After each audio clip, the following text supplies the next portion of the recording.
Big Z Reviews. Barry just completed its third season on HBO, the HBO Max, and it is one of the most original shows available on TV at the moment, and I absolutely love it. This heat is urgent. This is Ryan Madison. Familiar to my slaughterous thoughts. Hey, man. Are you new to this class? Help me out. Ryan, you're up. I'm gonna do the scene with him. And action. I don't know what to say. Wow. You're a killer, Barry. Acting is a direct conflict. Being someone who anonymously kills people. The show was created by Alec Berg and Bill Hader, and it mainly stars Bill Hader and Stephen Root and Sarah Goldberg and Anthony Carrigan, along with a bunch of other people that come in and out. But it's essentially that Bill Hader is an assassin, and he is, in the first season, he is paid to kill this actor, this struggling actor that is banging this guy's wife, and he wants him dead, and that it kind of sets off a huge events that the guy that this actor is banging is the wife of this mobster, the Bolivian mob in L.A., and there's also Anthony Carrigan as NoHo Hank. He is kind of one of his underlings, and that they decide that he's not doing it quick enough, so they're going to do it themselves and then also kill Bill Hader, and everything goes badly from there on out. And I love that, Bill Hader is such as Barry Berkman, he's such or Barry Block is what he changed his actor name to. It's such an interesting character, because, he's a murderer. And, so many times that, you keep thinking, as a viewer, you're always like, well, he's not that bad. He can get around this. He can live a happy life. He can figure this out, and I want him to be happy. He can figure this out. And then he does something that's, irredeemable. And as a viewer, you're like, oh, shit. Then they love ending each season with something really huge, and then you go back in the next season well, okay, he did bad things, but he can still be redeemed. He can still, at his soul, he's still a good guy that was manipulated into being a bad guy. He's still a good guy. Then he does something else, and it's it's such a interesting show to watch as a viewer. Because, your viewer, you want to like these characters. You want to like them.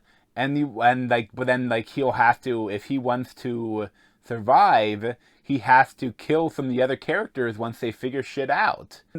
But then there's also this whole other thing, with, the acting school, taught by Henry Winkler as Gene Cousineau, and a bunch of the other actors in it. That whole aspect is, I would watch a whole show just of that stuff.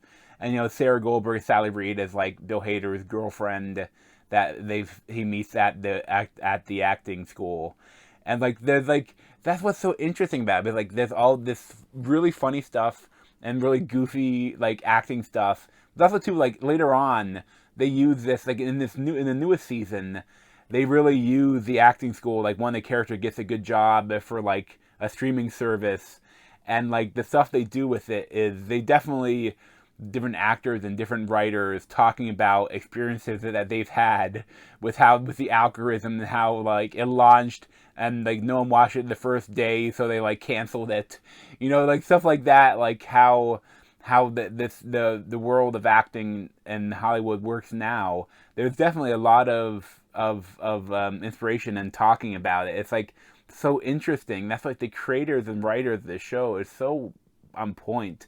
But then also they're so fucking absurd. The absurdity of the humor is nothing I've ever seen. But it's I've laughed at it maybe more than any other live action show. Oh, other than It's Always Sunny in Philadelphia, and even The Office, stuff like that. But this is not a show you think would be inherently funny.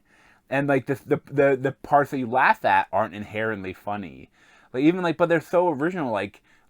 Season 2, episode 5 is one of the most batshit insane, amazing episodes of TV I've ever seen. And I think that's actually directed by Bill Hader. But like, I don't even want to spoil it, but like, things that happen when he has to go assassinate a guy that happens to be a former Taekwondo world champion. And just, let's just say, shenanigans ensue. And in this season, there's so much absurdity with Bill Hader and Henry Winkler, because like, I hate to talk about it, because if you haven't seen any of the show, I don't want to spoil it, but he's trying to like redeem him for stuff that Bill Hader has done, like, that's hurt him. He's trying to get him like a job, but like, to get him a job, he's like kidnapping him and like taking him around and trying to get him a job. It's like, it's so insane. But then there's too, that's like one of the most absurd jokes I've ever seen in the show, but also like the funniest. It's just like throwaway stuff. Like, the one character is running away from another and hopped the fence, and then there's a dog in the fence, and then you see like he's running away from the dog, and the dog's coming after him to attack him. And then you go inside a house, and it's an old lesbian couple talking to each other and having an argument about how, and you see the argument evolving, and as the argument is evolving, you see through the screen door, you see dog, more and more dogs running to attack the character, to maul the character that's outside this house. And the argument they're having is about how the one woman has too many dogs. Like, it's so fucking goofy, and absurd, but at the same time so hilarious. Like, that kind of epitomizes the whole show of Barry. And then too, it's so funny, but like the actual action is great. They're like, the show is full of amazing action scenes, but like they're brutal. Like, and Bill Hader, he's a murderer. Like, and Barry Berkman, he's a murderer. But like all the time, you still want him to to figure out how to sort of live out and not have to be a murderer anymore. It's just such an interesting show that I really would recommend everyone to watch. Like, I'd give it a 10 out of 10. Like, I know, like, leading up to the third season, I rewatched the first two, because they've been a while since I've seen them. And rewatching them was amazing, too. Like, if you haven't seen them in a while, I would recommend watching them again. You know, it's just an excellent show. Like I say, I give it like a 10 out of 10. But thanks for watching. If you want to see more of me, you can subscribe down below. Thanks.